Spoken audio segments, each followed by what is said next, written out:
They said divorce was supposed to be quiet, a signed paper, a closed door, maybe a few whispered sympathies. But Amara Kalu stood in the center of a celebration. Don't forget to subscribe, share, and kindly hit the like button. It truly means a lot to us. Now sit back, relax, and enjoy. Let's dive into this unforgettable story. She never agreed to. Bright wrappers rustled like festival flags, plates clattered with fried meat, and laughter rolled across the compound like music played too loud for morning. Her ex-husband, Chinidu, leaned against the doorway, smiling the relieved smile of a man congratulated for surviving a storm he secretly created. Neighbors filled plastic chairs, church women fanned themselves dramatically, and children ran between adults carrying bottles they were too young to understand. Someone had even hired a small speaker that poured high-life melodies into the evening air, transforming heartbreak into entertainment. Amara stood barefoot on cool concrete, divorce papers trembling lightly in her hands, feeling as though the ground beneath her had signed away its loyalty too. "Smile," Chinidu's sister whispered, pressing a drink into Amara's palm. "At least you are free." The word free landed like mockery. Amara remembered cooking for these people, braiding their daughter's hair, sending money to relatives she had never met. Freedom was not the word for being discarded like packaging after a purchase. Her mother-in-law approached slowly, perfume arriving before her footsteps. "City life was difficult for you," the older woman announced loudly, ensuring every ear leaned closer. "Some flowers simply cannot grow here." Laughter burst open like fireworks. Then the woman tilted her glass carelessly, red liquid spilling onto Amara's worn sandals. Gasps flickered, followed by giggles disguised as sympathy. Amara felt heat rise behind her eyes, tears threatening betrayal. Yet something stranger interrupted the moment. Across the yard, Chinidu argued quietly with a cousin, their voices sharp beneath the music. An envelope changed hands too quickly for celebration. Nearby, two aunties whispered about accounts, glancing toward the house office door that remained firmly locked. Her tears paused mid-fall. The laughter around her continued, but Amara suddenly heard layers beneath it, like drums hidden inside a song. Chinidu noticed her watching and instantly forced another grin, louder than before. "Dance!" someone shouted, dragging him away. The argument dissolved, yet curiosity settled inside Amara like a seed dropped by accident. She lowered her gaze again, allowing the role they had written for her. A broken woman, crying in public, incapable of understanding business, betrayal, or strategy. They spoke freely around her, because pity made them careless. Each careless sentence brushed against her memory and stayed there, clear as ink. Night deepened, lights flickering on one by one, and plates emptied while stories grew louder. Amara drifted toward the edge of the gathering, unnoticed at last. From that quiet corner, she watched smiles that didn't reach eyes, alliances that shifted mid-conversation, and secrets carried in gestures too small for celebration, but too heavy for innocence. By the time the final song faded, Amara understood something no one else imagined. The night meant to humiliate her had introduced her to a different language altogether, one spoken in whispers, envelopes, locked doors, and nervous laughter. She folded the divorce papers carefully, not as a symbol of ending, but as the first page of study. As she stepped beyond the compound gate, the music behind her softened into distance, yet questions walked beside her like shadows. What were they hiding? Why had she been removed? And most importantly, had tonight truly been her ending or their beginning? Instead, tomorrow, the next morning, arrived without music, without laughter, yet the echoes of the previous night still clung to Amara Kalu's skin like smoke that refused to fade. She woke inside the small rented room she had secured on the outskirts of town, staring at the cracked ceiling while fragments of laughter replayed themselves with cruel clarity. But humiliation did not end with distance. By noon, messages began arriving from former neighbors and extended relatives who pretended concern while disguising curiosity. They asked how she was coping, whether she would return to her village, and most painfully, whether her heavy accent had finally become a burden too large for marriage. Amara read each message slowly, her thumb hovering above the screen, as if silence itself required effort. She could hear their voices behind the text, playful mockery wrapped in politeness. For years, her pronunciation had been dinner entertainment, church comedy, and family amusement. Every mispronounced vowel had earned laughter that chipped quietly at her confidence. That afternoon, she visited the market to buy bread, hoping ordinary movement might soften the heaviness inside her.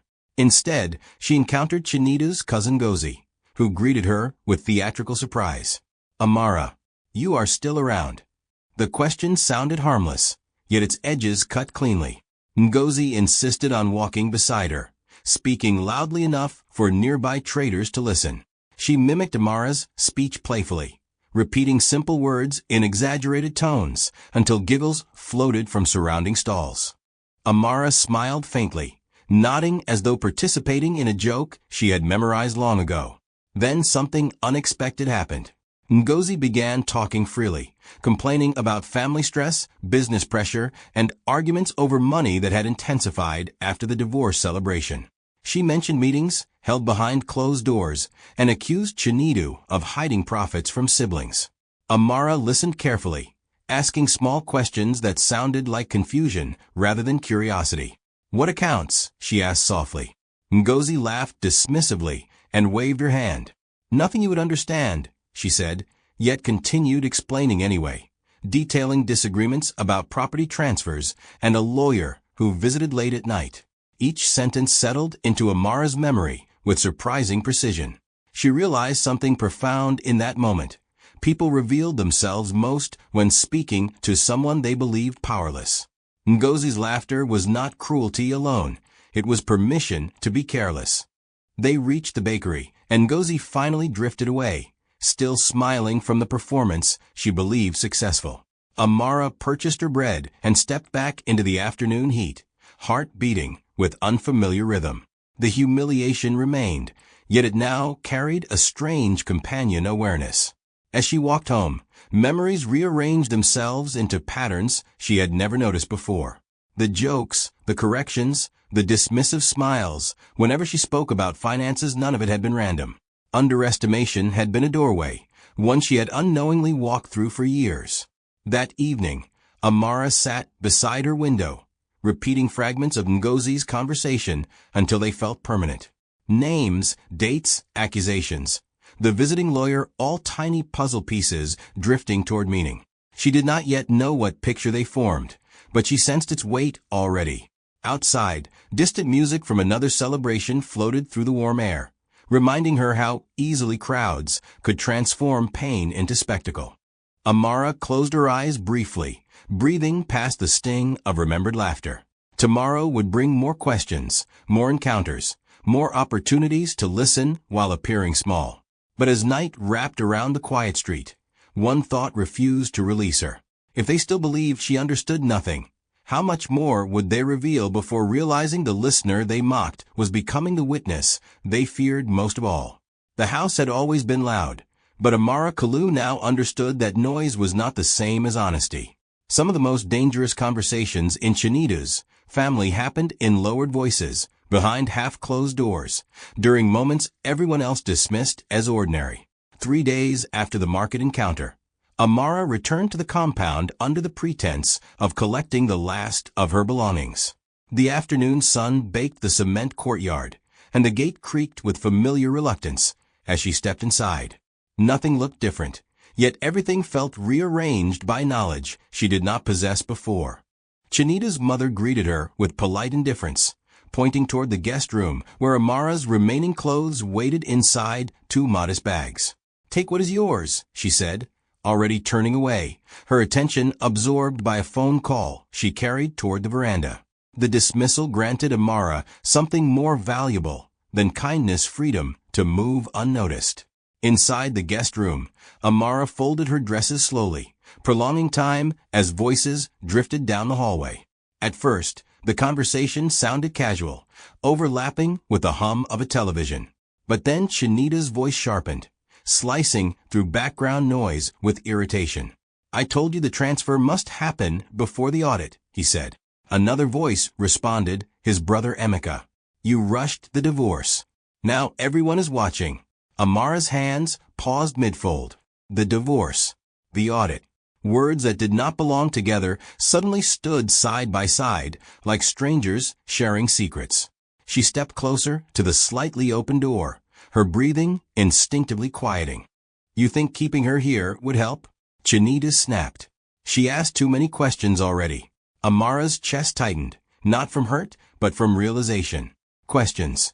Her simple curiosity about expenses, delayed salaries for staff, and missing receipts had been noted, perhaps even feared. The argument continued, layered with frustration and urgency. Emeka lowered his voice. And the accounts? They are safe, Chinita replied. Only the lawyer and I know the access. Silence followed, heavy and unfinished. Amara felt the moment stretch, the air itself holding its breath. Then footsteps approached, forcing her to retreat into the room, resuming the quiet performance of packing. The conversation dissolved into ordinary tones, as though secrecy had automatically retreated from open spaces. Minutes later, Amara carried her bags toward the living room, but another exchange halted her near the staircase. Two aunties sat whispering, unaware of her presence behind the decorative curtain. I warned them, one murmured. Removing a wife during financial tension invites questions. The other side. They said she was naive. A pause lingered before the first woman spoke again. Naive people do not watch the way she watched. The words slid beneath Amara's skin like cold water. Someone had noticed her silence, the attentive stillness she once believed invisible. Yet the whisper carried no urgency, only reflection, as though the observation arrived too late to matter. Amara exited the compound shortly afterward, her bags heavier with knowledge than clothing. The walk down the dusty road felt different from previous departures. Before, she had left carrying confusion and rejection. Now, she carried fragments of explanation. That evening, she sat on her narrow bed, replaying every sentence until memory transformed into certainty. The divorce had not been merely emotional. It had been logistical. A removal timed against scrutiny. A simplification of complications. Her gaze settled on the small notebook she had begun keeping beside her pillow. For the first time, she opened it and wrote carefully. Audit. Transfer. Lawyer. Access. Questions. The words stared back like witnesses summoned without warning. Amara closed the notebook gently, yet her mind remained open, restless with possibility. If the house spoke this loudly when she was leaving, how many truths had echoed through its walls while she was still living there unnoticed all along? By the end of that week, Amara Kalu discovered something unsettling yet strangely empowering. Grief made people uncomfortable, but visible grief made them careless. Tears, when displayed openly, became camouflage. She tested the realization unintentionally at first. A former church member visited her small room with food and sympathetic smiles, speaking softly about resilience while scanning the space with curious eyes. Amara allowed her voice to tremble, allowed pauses to stretch between sentences, allowed the image of fragility to remain convincing. The visitor sighed often, shaking her head as though mourning a tragedy she could not fix. But within minutes, sympathy loosened restraint. She began talking about Chinita's family, their ongoing stress, arguments spilling into public gatherings, and whispered concerns about investigations that were probably nothing. Amara nodded, wiping tears that were no longer entirely real. Each comforting pat on her shoulder seemed to unlock another careless detail. When the woman finally left, Amara sat motionless, absorbing what had happened. Her vulnerability had not silenced conversation. It had encouraged revelation. The pattern repeated days later at a roadside eatery, where she encountered Emeka's wife, Ada. Ada approached with exaggerated pity, insisting Amara join her table. The air smelled of pepper soup and diesel fumes. Ordinary life continuing around extraordinary tension. You'll be fine, Ada assured her, squeezing her hand dramatically. Men make decisions under pressure. Amara lowered her eyes, allowing tears to shimmer again. What pressure? She asked gently. Ada hesitated only briefly before answering. She spoke about family meetings, business disagreements, and sudden document reviews that kept everyone awake at night. She mentioned passwords being changed repeatedly and a lawyer who had become almost family due to constant visits. Amara listened with the quiet intensity of someone gathering rainfall in a jar. Ada eventually laughed at herself for oversharing, blaming it on sympathy. Yet she did not retract a single detail. That night, Amara sat by her window, replaying conversations until they formed a timeline. Audit rumors had existed before the divorce. Arguments intensified shortly afterward. Legal visits multiplied. Password changes suggested fear rather than routine. She stared at her reflection in the dark glass, seeing not the broken woman others described, but a witness positioned perfectly between underestimation and access. Tears, she realized, were misinterpreted currency. People believed sadness drained intelligence, when in truth sadness sharpened observation. Days passed, and Amara's performance evolved into discipline. She spoke slowly, asked simple questions, and allowed silence to linger long enough for others to fill it. Each interaction felt like stepping onto a stage where her role remained constant while supporting actors revealed the plot unknowingly. During a neighborhood gathering, she overheard two distant relatives debating property ownership. One mentioned documents signed hastily months earlier. Another wondered whether signatures obtained during emotional turmoil could withstand scrutiny. Neither noticed Amara seated behind them, quietly stirring a drink she had long forgotten to taste. The realization settled deeper. Her presence no longer triggered defense mechanisms. She was categorized, understood, dismissed. And dismissal granted proximity to truth. Later that evening, rain began unexpectedly, tapping against rooftops with rhythmic insistence. Amara sat on her bed with the notebook open, writing fragments collected throughout the day. Password changes, urgent signatures, frequent legal visits, sleepless meetings. The list resembled symptoms rather than events, evidence of a system under strain.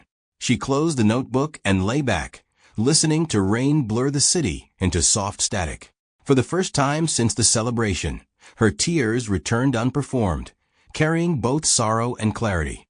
Because beneath the camouflage of grief, Amara sensed a turning point approaching. If their secrets continued slipping through sympathy's cracks, how long would it take before those fragments assembled into something powerful enough to reshape not just her story, but theirs completely beyond repair? A week later, Amara Kalu learned that divorce could end a marriage while leaving questions painfully alive. The morning began like any other, sunlight slipping through her thin curtains, the city humming with impatient traffic, and the notebook beside her pillow waiting like an unfinished conversation. Her phone vibrated just after breakfast. The caller ID displayed an unfamiliar number, yet the voice that followed belonged unmistakably to Chinita's former driver, Musa. His tone carried hesitation layered over urgency. "Madam Amara, I hope you are well," he began, politeness trembling under hidden intention. Amara assured him she was fine, her voice soft but attentive. Musa exhaled audibly before continuing. He explained he had left the family's employment abruptly after witnessing tensions that made him uncomfortable. Deliveries scheduled late at night, unfamiliar visitors, and arguments that stopped instantly whenever staff entered rooms had gradually unsettled him. Amara listened quietly until Musa mentioned something that shifted the conversation's gravity. "There was one night," he said carefully, "when the lawyer came very late. They asked me to wait outside the office, but the printer kept running." A faint chill moved through Amara. Documents printed at midnight rarely carried ordinary significance. Musa described stacks of papers, hurried signatures, and Chinidu instructing him to drive the lawyer home immediately afterward without discussion. "Do you remember the date?" Amara asked. Musa did. The date aligned precisely with the week her divorce process accelerated unexpectedly. Amara felt memory and possibility collide, forming a suspicion that refused to remain abstract. After thanking Musa, she ended the call and sat motionless, allowing the silence to settle into meaning. By afternoon, curiosity guided her toward a small cybercafe where the owner barely glanced up from his screen.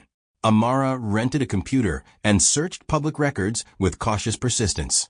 Property transfers, business registrations, and corporate filings unfolded slowly across the monitor, each page revealing fragments rather than answers. Then she saw it, a property restructuring file days before her divorce finalized, bearing signatures that included hers. The date beneath her name corresponded to a day she distinctly remembered attending a church vigil miles away. Her breath stalled. The signature looked convincing, almost identical, yet the memory of never signing such a document rang louder than visual resemblance.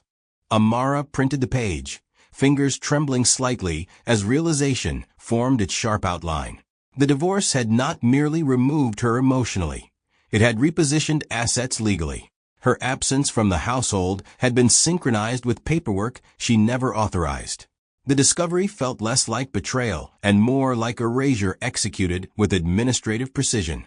Evening shadows lengthened as Amara walked home, the printed page folded inside her bag like fragile evidence. Street vendors shouted prices, motorcycles weaved through traffic, and laughter echoed from roadside bars. But her world had narrowed into a single pressing thought. Inside her room, she spread the document across the bed, beside her notebook. Slowly, she wrote new entries. Midnight printing. Lawyer visit. Signature mismatch. Property restructuring. Timeline alignment. Each word strengthened the pattern emerging from scattered clues. Pain surfaced, but it felt different now, less raw-wound, more confirmation of intuition she had struggled to articulate. They had underestimated not only her intelligence, but also her memory. They believed removal equaled silence. Rain began again outside, soft but persistent, mirroring the steady rhythm of her thoughts. Amara held the document once more, tracing the imitation of her signature with careful eyes. Someone had written her name into a story she never lived. As darkness settled fully, one question refused to release her mind. If they had forged her presence on paper while celebrating her absence in reality, how many other versions of truth existed in documents she had never seen, but supposedly signed herself? The morning Amara Kalu decided to leave the past behind felt strangely ordinary, as though life preferred disguising turning points as routine days. Sunlight filtered through her curtain, dust drifting lazily in the beam, while distant horns stitched the city awake. Nothing dramatic announced the decision forming quietly inside her. Her room looked the same: two bags, a narrow bed, the notebook, and the folded document bearing the signature she never wrote. Yet the space no longer felt temporary. It felt like a waiting room she had finally outgrown. Amara rose slowly and began packing, not with urgency, but with deliberate calm.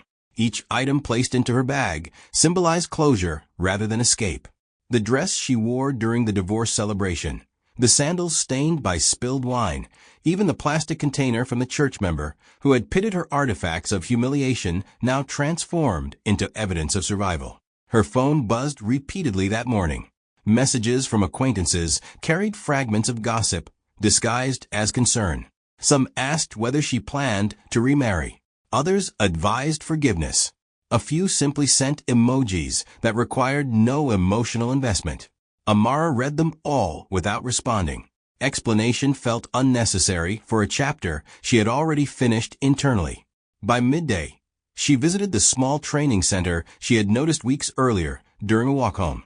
A modest sign advertised certification courses in bookkeeping and financial compliance. The building itself appeared unremarkable, yet Amara stood outside longer than needed, sensing the quiet significance of crossing its threshold. Inside, the receptionist greeted her with professional warmth that lacked curiosity. No one asked about her past, her accent, or her marital status. They asked only for her name and which program interested her. The simplicity felt almost disorienting. Financial records and compliance, Amara said, her voice steady despite the weight behind the choice. Registration took less than 20 minutes. Payment arrangements were modest but manageable, and the first class began the following week. As Amara exited the building holding her enrollment receipt, she experienced an unfamiliar emotion, forward momentum untouched by memory. Later that afternoon, she returned briefly to the compound for the final time, informing Chinita's mother through a short message that any remaining belongings, could be discarded. The response arrived quickly, a thumbs-up emoji. No questions, no resistance, no acknowledgement of shared history. The absence of reaction confirmed what Amara already suspected. They believed the story had ended. In their version, she had been removed cleanly, quietly, completely. The compound gate closing behind her felt less like departure, and more like punctuation marking the end of a sentence they thought they authored alone. Evening settled softly as Amara sat beside her window once more, the enrollment receipt resting atop her notebook. She opened the notebook and reviewed every entry: whispers, dates, suspicions, forged signatures. For the first time, she did not feel overwhelmed by the collection. Instead, she saw it as curriculum preceding formal education. Outside, laughter drifted from neighboring apartments, life continuing its unpredictable choreography. Amara allowed herself a brief moment of grief, acknowledging the years invested in belonging to a family that ultimately treated her presence as inconvenience. Tears surfaced, quiet and unperformed, then faded naturally, without resistance. She placed the document with the forged signature into a folder, labeling it simply, later. Not revenge, not evidence, just later. The word carried patience rather than urgency. Night deepened, wrapping the street in calm shadows. Amara lay back on her bed, hands resting over her chest, breathing evenly as unfamiliar anticipation replaced lingering sorrow. Tomorrow would not bring confrontation or revelation. It would bring study, routine, growth unfolding beyond their observation. Yet, as sleep approached, one thought hovered persistently at the edge of rest. While they celebrated her disappearance and moved forward unbothered, what would happen when the woman they forgot returned carrying knowledge they never realized she was quietly preparing to understand completely? 6 months passed with the quiet determination of time that does not announce its work. For Amara Kalu, those months unfolded inside classrooms, library corners, and long evenings spent translating complex financial language into understanding she could hold with confidence. Her days developed rhythm. Morning lectures introduced concepts that once sounded foreign: compliance structures, audit trails, regulatory disclosures. Afternoon practice sessions transformed theory into familiarity, while nights became private conversations between Amara and her notebook, where past whispers merged with present knowledge. At first, learning felt like deciphering a language designed to exclude her. Terms tangled her thoughts, spreadsheets blurred into confusion, and self-doubt occasionally resurfaced with the voice of laughter she remembered too clearly. Yet persistence proved louder than memory. Each small breakthrough stitched confidence where insecurity once lived. By the 4th month, Amara noticed something unexpected. Classroom discussions about fraud patterns and document manipulation sounded eerily similar to fragments she had collected from Chinita's household. Midnight printing, urgent signatures, password changes, property restructuring, theories explained behaviors she had witnessed without context. Her instructor, Mr. Adeyemi, often emphasized a principle that lingered long after lectures ended. Financial misconduct rarely begins with grand schemes, he said. It begins with convenience, grows through rationalization, and survives through silence. Amara wrote the sentence repeatedly until it felt engraved. Convenience, rationalization, silence. The triad described not only corporate wrongdoing, but also the environment she had lived within unknowingly. Understanding replaced speculation, and speculation transformed into clarity. One afternoon, the class received an assignment requiring analysis of a fictional company facing audit irregularities. Students gathered in groups, debating possibilities and proposing solutions. Amara worked quietly, mapping timelines, identifying inconsistencies, and highlighting areas where documentation failed to align with reported activity. When presentations began, her group selected her to speak. The choice startled her, yet refusal felt like retreat. Standing before classmates, Amara explained their findings with calm precision. Her accent remained unchanged, vowels carrying the melody once mocked, but the room listened without amusement. Mr. Adeyemi nodded thoughtfully throughout her explanation, excellent observation, he concluded. You followed the story behind the numbers. The praise lingered longer than applause could have. Amara returned to her seat aware that competence altered perception more effectively than defense. No one imitated her speech. No one corrected her phrasing. Her voice carried authority because her insight demanded attention.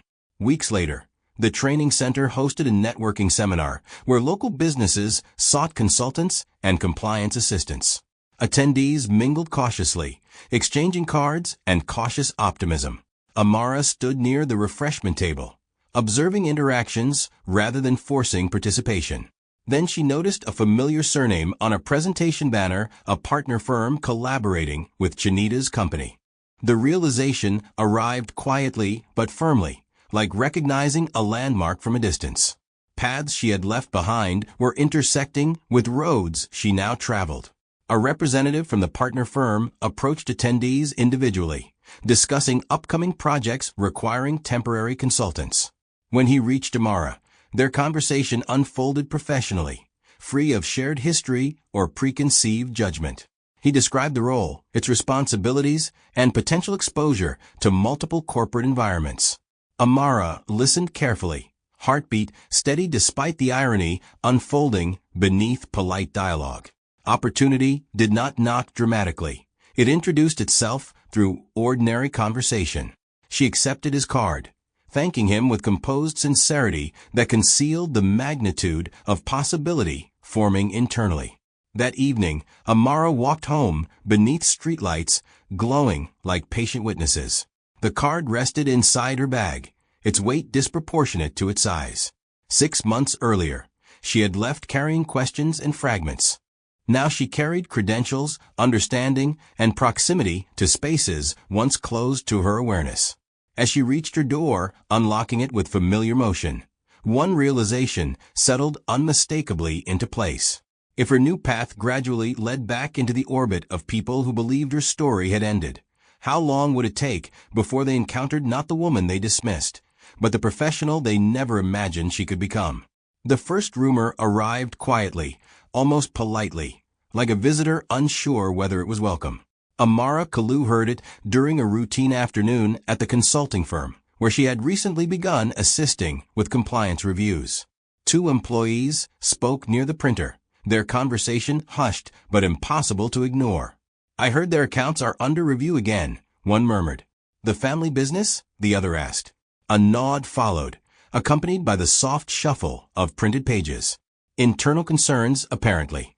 Amara remained focused on her screen, fingers poised above the keyboard while her mind registered the information with careful neutrality.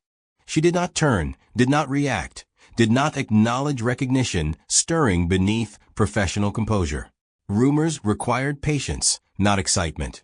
Days passed before the second fragment surfaced. During a team briefing, a supervisor referenced an upcoming data request involving partner companies. Among the listed names, Amara recognized Chinita's organization. The mention lasted seconds, absorbed by broader discussion, yet it echoed internally long after the meeting concluded. That evening, Amara walked home beneath fading sunlight, considering the subtle convergence unfolding. She had not pursued proximity intentionally. Competence had guided her there naturally. Still, coincidence rarely persisted without meaning. Inside her apartment, Amara opened her notebook, reviewing earlier entries beside newly acquired knowledge. Audit triggers, documentation inconsistencies, behavioral patterns preceding investigation.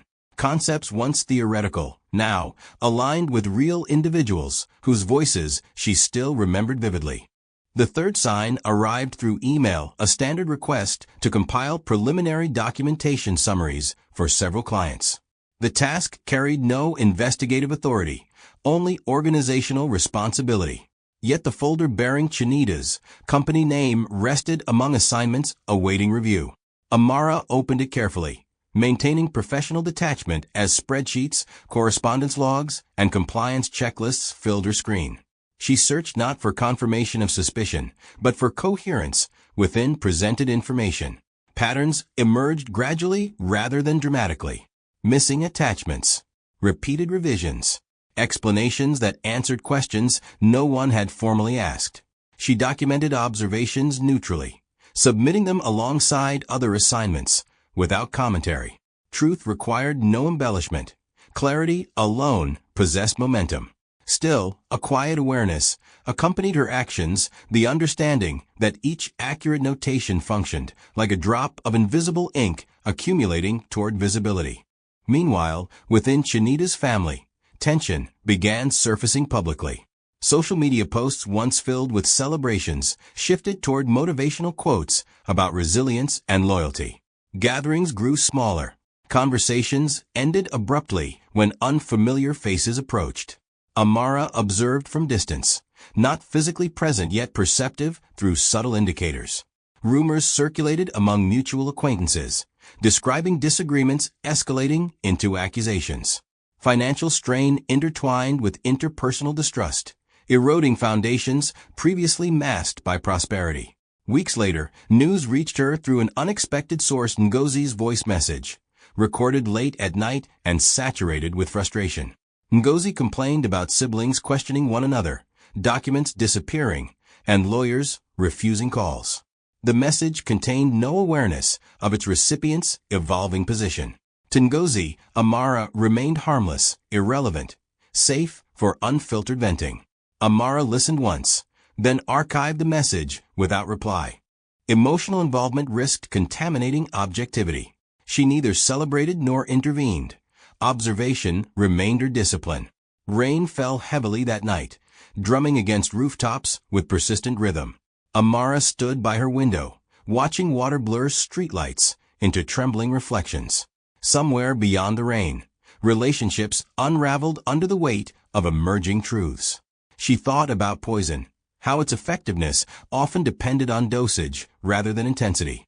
Small exposures accumulated invisibly until impact became undeniable. Truth, she realized, operated similarly. No dramatic confrontation, no explosive revelation, only gradual exposure eroding false stability. As thunder rolled softly across the sky, one question lingered with quiet insistence. If suspicion continued spreading within the family faster than trust could contain it, how long would it take before they began searching desperately for the source of a truth that was never hidden, only patiently waiting to be noticed? The news broke on a Tuesday morning, ordinary enough to disguise the weight it carried. Amara Kalu first noticed it through a message notification that appeared while she prepared for work. The sender, a former neighbor who rarely contacted her directly. The message contained only a link and 3 words: "Have you seen?" Amara opened it slowly. A local news report described the arrest of a businessman connected to financial irregularities under investigation. The name beneath the headline, Emeka Okafor, settled heavily into recognition. Chinita's brother. For several seconds, Amara remained still, phone resting in her hand, while memory rearranged itself around the new reality. Emeka's voice arguing in hallways, whispering about transfers, insisting urgency mattered. The fragments she had collected now aligned with consequences unfolding publicly. At the office, conversation buzzed beneath professional restraint. Colleagues discussed the story in careful tones, referencing compliance failures and regulatory scrutiny without personal investment. To them, the event represented industry news. To Amara, it was the audible crack of a structure she once inhabited. She completed her tasks methodically, resisting the temptation to search continuously for updates. Discipline meant allowing events to unfold without emotional interference. Still, subtle tension threaded through her thoughts, an awareness that invisible lines between past and present were tightening. By afternoon, additional reports surfaced describing document discrepancies, unexplained transfers, and internal disputes preceding the arrest. Each detail echoed conversations Amara remembered overhearing, whispers now translated into official language. Her phone vibrated repeatedly as acquaintances exchanged speculation. Some expressed shock. Others predicted further consequences. A few attempted humor, disguising discomfort with sarcasm. Amara read none of the messages fully, choosing silence over participation in narratives still forming. That evening, However, a call arrived she could not ignore. Ngozi's name flashed across the screen, accompanied by the persistent ringtone of someone seeking immediate reassurance. Amara answered gently. Ngozi's voice trembled between anger and disbelief. She spoke rapidly, describing police presence, frantic phone calls, and family members blaming one another for failures no one understood completely. "Everything is falling apart," Ngozi said, the sentence dissolving into quiet sobs. Amara listened without interruption, offering brief words of comfort that carried sincerity despite emotional distance. Pain, regardless of its origin, remained pain. Yet beneath compassion existed recognition that this collapse did not originate from sudden misfortune, but accumulated decisions finally encountering exposure. After the call ended, Amara sat by her window watching dusk soften the city's edges. Traffic lights flickered on, vendors packed unsold goods, and distant laughter suggested life's indifference to individual upheaval. Somewhere across town, a family once united by confidence now confronted uncertainty they could neither dismiss nor escape. Days passed, and the arrest's ripple effects intensified. Business partners issued statements. Clients requested clarification. Social gatherings transformed into strategy meetings. Trust, once assumed, became negotiable currency. Amara encountered reminders unexpectedly, colleagues referencing case developments during meetings, news alerts appearing between emails, acquaintances forwarding speculation seeking validation. She responded to none, maintaining the boundary between observer and participant. Yet one moment pierced that boundary. While reviewing routine documentation, Amara recognized Emeka's signature on archived correspondence, bold and assertive across digital pages. The familiarity of the handwriting contrasted sharply with its new association to vulnerability. She closed the file gently, understanding that witnessing consequences carried its own emotional complexity. Satisfaction felt inappropriate. Sorrow felt complicated. Instead, she experienced clarity, the acknowledgement that truth rarely erupted dramatically, but emerged steadily until denial became unsustainable. Rain began later that night, soft and persistent, echoing the quiet unraveling occurring beyond her apartment walls. Amara stood listening, remembering the celebration where laughter replaced empathy and dismissal replaced understanding. Now silence occupied spaces once filled with certainty. As thunder murmured distantly, one question settled into the calm between raindrops. If Emeka's fall represented only the first fracture in a foundation built on hidden decisions, who among them would be next to confront the weight of truths they once believed safely buried? The invitation arrived without ceremony, a formal email nested among routine correspondence awaiting Amara Kalu's review. She nearly overlooked it until the subject line captured her attention: stakeholder clarification meeting. The listed attendees included representatives from multiple partner firms, regulatory advisors, and key individuals from Chinita's company. Amara read the email twice, absorbing its neutrality while recognizing its significance. The meeting aimed to address growing concerns, provide transparency, and reassure collaborators unsettled by recent events.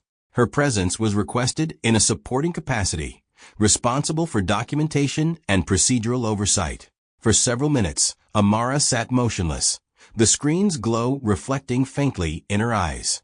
Opportunity had finally assumed tangible form, yet it arrived dressed as responsibility rather than confrontation.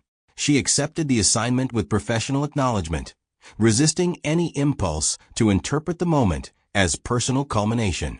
The morning of the meeting unfolded with quiet preparation. Amara selected a simple navy dress, practical yet composed, and gathered materials with deliberate calm. Her reflection revealed no dramatic transformation, the same accent, the same features once dismissed, yet posture and gaze carried confidence forged through months of discipline. The conference venue hummed with subdued tension when she arrived. Conversations unfolded in clusters, voices measured, laughter cautious. Uncertainty occupied the room like an uninvited guest no one could ignore. Amara positioned herself near the documentation table, arranging folders while observing dynamics without intrusion. Then she saw them. Chinedu entered alongside two associates, his expression controlled but fatigued. Behind him, familiar relatives moved carefully, their usual ease replaced by guarded composure. Recognition flickered across several faces as their eyes met Amara's presence. Surprise registered first, followed by confusion that lingered without resolution.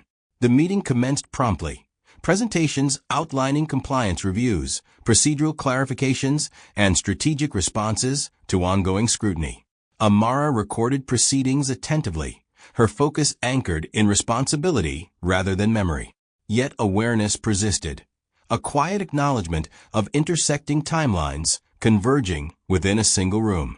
Midway through the session, a participant requested clarification regarding documentation processes preceding recent investigations. The facilitator invited contributions from compliance support staff familiar with archival procedures.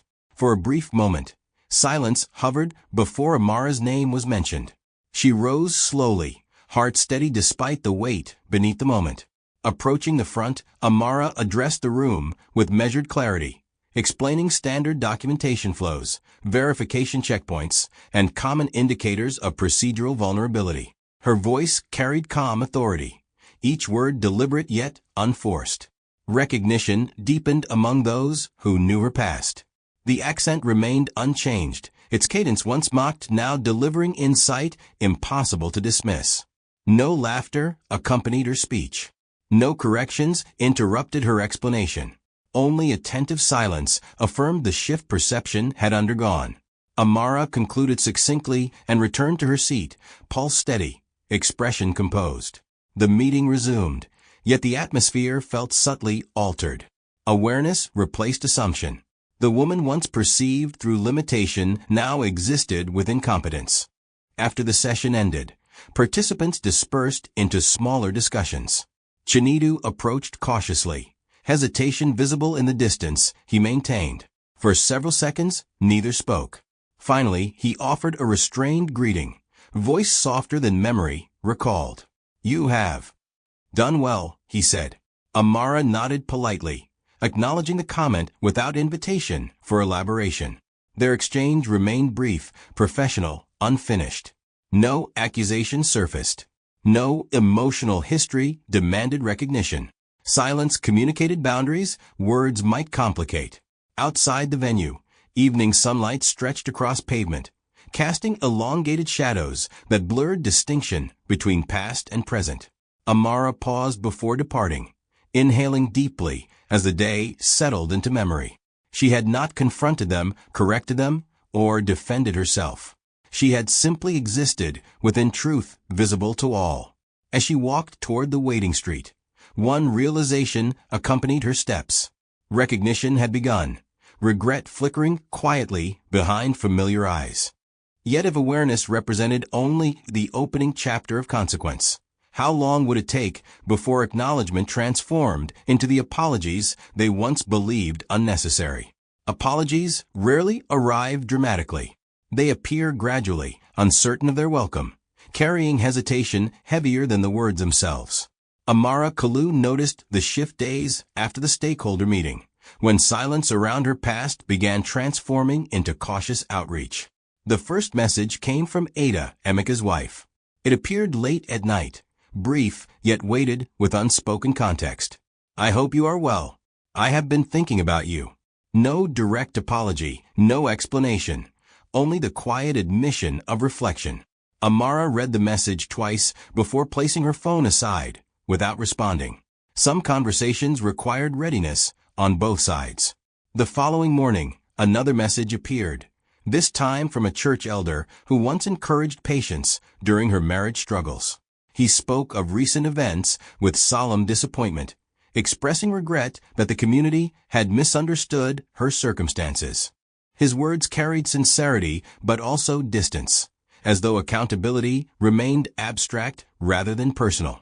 Amara moved through her day with practiced focus, completing assignments, attending briefings, and maintaining the steady rhythm she had built beyond their influence.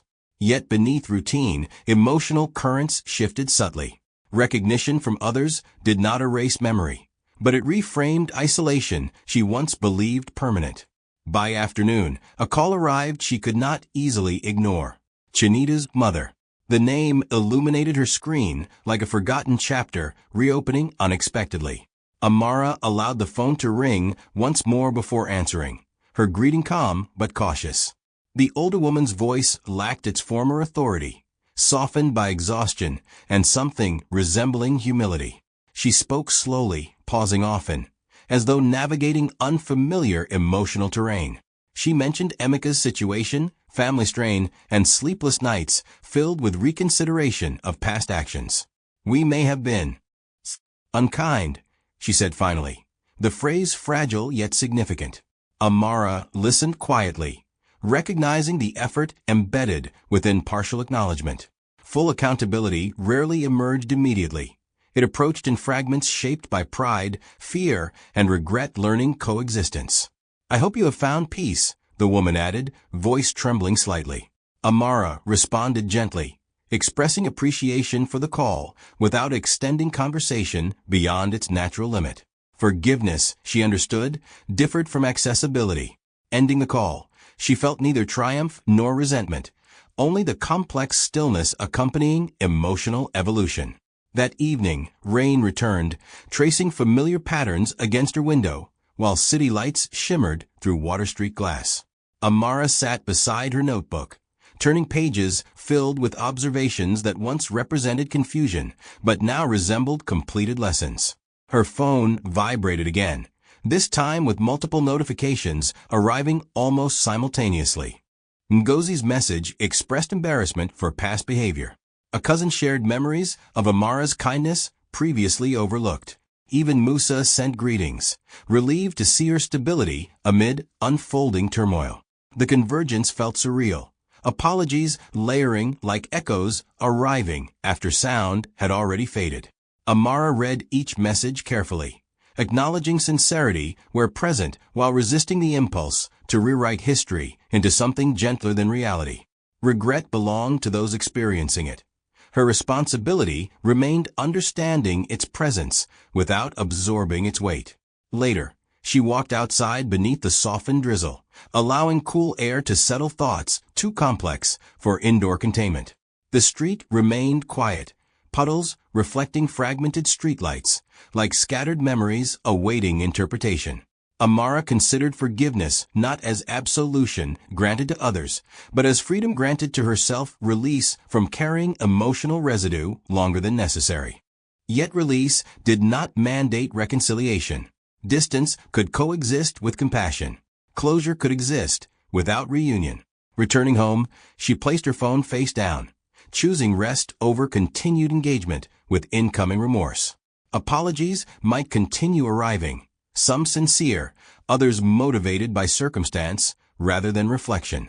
Time would reveal their authenticity. As she lay down, listening to rain soften into background lullaby, one question lingered gently rather than urgently. If regret had finally reached those who once dismissed her pain, what would remain after apologies were spoken? Restored relationships, respectful distance, or simply the quiet understanding that some chapters close not with reconciliation, but with acceptance. The final chapter of Amara Kalu's story arrived without spectacle, without dramatic confrontations, and without the triumphant scenes many might expect from tales of revenge. Instead, it unfolded quietly, like dawn spreading across a sleeping city, illuminating what already existed rather than creating something new. Months had passed since the first arrest, and the ripple effects had matured into irreversible consequences. Businesses restructured, partnerships dissolved, and investigations concluded with outcomes that reshaped reputations once considered immovable. Public statements replaced private confidence, while former allies navigated cautious distance from controversies they could neither deny nor defend. Amara observed these developments from the quiet stability she had cultivated. Her consulting role expanded gradually, responsibilities increasing alongside trust earned through consistency rather than ambition. She approached each assignment with the same discipline that once guided her, listening within crowded rooms, where secrets slipped unnoticed. One afternoon, while organizing archival files, Amara received confirmation that Emika's case had formally closed. The details mattered less than the finality it represented. A chapter of concealed decisions had reached its conclusion, documented not by whispered speculation, but by recorded fact. That evening, Amara chose to walk through the neighborhood where her marriage once unfolded. The streets appeared unchanged, vendors calling familiar prices, while children played beneath fading sunlight. Yet memory layered the scenery with invisible contrast between who she had been and who she now understood herself to be. She paused outside the compound gate, its metal surface reflecting dusk's muted glow. No celebration echoed inside tonight, no laughter performed for an audience of neighbors. The house stood ordinary, another structure holding stories, both lived and learned. Amara felt no urge to enter. Closure did not require revisiting rooms where misunderstanding once thrived. Instead, she stood briefly, offering silent acknowledgement to the version of herself who endured those walls with patience she only later recognized as strength. Her phone vibrated softly then, a calendar reminder marking the anniversary of her certification completion. The notification felt symbolic rather than accidental, a quiet celebration of progress achieved beyond external validation. Amara smiled faintly, slipping the phone back into her bag before continuing her walk. Night settled gradually, streetlights blooming overhead like patient stars. Amara reached a nearby park and sat on an empty bench, listening to wind rustle through leaves carrying scents of rain yet to fall. Here, removed from noise and narrative, reflection arrived unforced. She thought about revenge as it had once been described to her loud, explosive, satisfying in ways that demanded witnesses. Yet her experience revealed something different. Truth did not require performance, it required endurance. The quiet accumulation of understanding had accomplished what confrontation never could. Raindrops began to fall lightly, tapping pavement with familiar rhythm. Amara lifted her face toward the sky, allowing cool water to settle against her skin, neither celebratory nor sorrowful, simply present. The rain mirrored her journey, persistent, understated, transformative over time. Rising from the bench, Amara started home beneath the gentle shower, footsteps steady against glistening ground. Behind her, chapters of humiliation and observation faded into distance, not erased, but integrated into identity shaped by survival and growth. When she reached her apartment, Amara placed the old notebook on her table and opened to its first page. The early entries trembled with confusion, questions written without answers. She turned slowly to the final blank page and wrote one sentence. Truth remembers even when people pretend to forget. Closing the notebook gently, Amara switched